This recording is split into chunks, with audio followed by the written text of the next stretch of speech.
Ramazan, Ramazan, Ramazan ya Habib. Bismillahirrahmanirrahim. Elhamdülillah ve salatu ve selamu ala Resulillah amma ba'd. Assalamu alaikum ve rahmetullahi ve berekatuhu. Hürmetli ustazlar ve qarindoshlar, Ramazandagi kundalik so'g'at programmamizning 17 bölümü. Sizlar bilan uchrashishdan to'sadigan ishik baqarlar bo'lsa, Allah bilan uchrashishdan to'sadigan ishik baqar yo'q.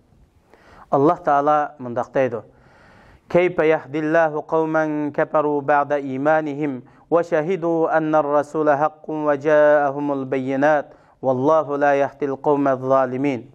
Oyatning tarjimasi: iman etgandan keyin payg'ambarning haq ekanligiga shahid bo'lgandan va o'zlariga ro'shan dalillar kelgandan keyin kafir bo'lgan qavmni Allah qandoqmi hidoyat qilsin?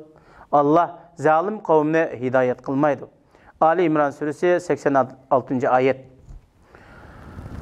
Muhammed aleyhisselamның payg'ambar ekanligiga iman etgan, payg'ambar aleyhisselam va u ilib kelgan dinning haq ekanligiga Allah tarafdan bu dinning haq ekanligini bildiradigan dalillar kelgandan keyin uningga shahid bo'lib, buningdan tangan va payg'ambar aleyhisselamga ergashmay uni inkor qilganlarni Allah Taala qandoqmi iymonga muvaffaq qilsin? Allah Taala undaq zalim kishilarni haqiqatga va to'g'ri yo'lga muvaffaq qilmaydi. Ular haq yo'ldan batilga chiqib olgan, iymonini qo'yib kufrni tanlagan kishilardir. Ubada ibn Samit radhiyallohu anhudan bayon qilingan hadisda payg'ambar akram sallallohu alayhi va sallam zaminda har qanday bir musulmon Allah Taolaga duo qilsa, duosida gunoh ma'siyatni talab qilish yoki urug' tuqqanlikni uzish bo'lmasa, Allah Taala u kishiga so'rag'ini beradi yoki uning o'qishida bir yomonlikni yo'q qiladi deganda sahobalardan biri undaq bo'lsa biz duoni ko'p qilamiz degan edi. Payg'ambar alayhisalom Allah uningdan ko'p berdi dedi. Tirmiziy rivoyat qilgan hadis. Tunugunki hikoyaning davomi.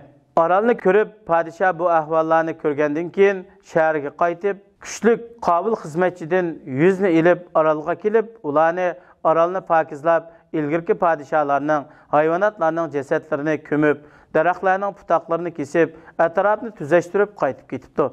Har oyda bir qitimdan orolga kelib, ziyorat qilib, u yerdagi ishlarni ko'zdan kechiribdi. Bir oy ichida oroldan hayvonlarning jasadlari, ba'zi ortiq daraxtlar kesilib, tozalanibdi. Ikkinchi oyda orol pokiza bo'libdi.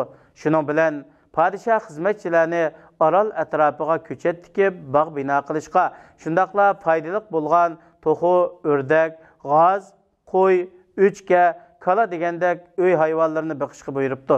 3-oy kirish bilan xizmatchilar orolga cho'ng uylarni, ba'zi ayvon saroylarni va kema to'xtadigan liman portlarni yasabdi. Vaqtning o'tishiga ergishib, orol go'zal bir joyga aylanibdi. Podshoh bek zerak bo'lib, shaharda oddiy-soddiy yashapti. Odatdagi kiyimlarni kiyibdi. Xarajatni ko'p qilmabdi. Ammo orolga ko'p xarajatlarni qilib, u yerni ajoyib gullantiribdi. 9 oydan keyin podshoh vazirlarning hammasini to'plab, o'zining 12 oydan keyin orolga bordiganligini, lekin o'zining hozir orolga borishni yoqtirdiganligini aytibdi.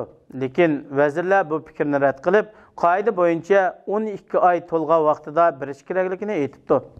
3 oy o'tib, 12 oy to'shqanda podshohning orolga yetkazilgan vaqti bo'libdi. Kishilar uningga esil kiyimlarni kiydirib, cho'ng pilga mindirib, hammaylar podshoh bilan xo'shlashibdi. Lekin u podshoh ilgirki podshohlarga o'xshamagan bir shaklda kulib ketib, kishilarga tabassum qilibdi.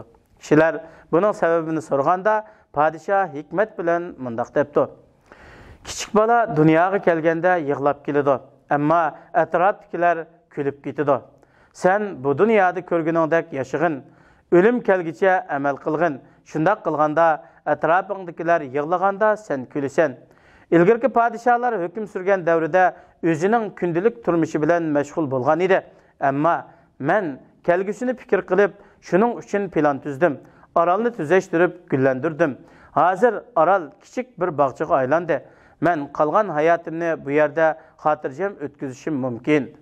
Hikmat: sizlar bilan uchrashishdan to'sadigan ishik baqarlar bo'lsa, Allah bilan uchrashishdan to'sadigan ishik baqar yo'q. Duo: Parvardigorimiz, bizdan jahannam azobini dafi qilgin. cehennemning azabı hakikaten senin düşmanlarından ayrılmaydı. Fikir. Ramazanның қалған күнләрдә addi yol bilan bo'lsa-mu umr haj qilib, tajriba qilib baqayli. U bo'lsa-mu bomdod namozidan keyin kun chiqquncha masjidda Allohni zikr qilib o'ltirib, ondan 2 rakat ishroq namozi ado qilishdir. Ramazondan boshqa vaqtlardami fursat bo'lsa, bundaq qilishimiz nima degan go'zal. Agar hafta ichida xizmat munosabati bilan qila olmasak, hafta oxiridagi dam olish kunlarida qilishimiz mumkin bo'ladi. Allah xalisa kichik ishni qilish bilan cho'ng ajr savobga erishimiz. Allah subhanahu va taolo hammanglarni o'zining rahmatiga, marhamatiga, katta in'omiga muyassar qilsin. Vassalamu alaykum va rahmatullohi va barakatuh.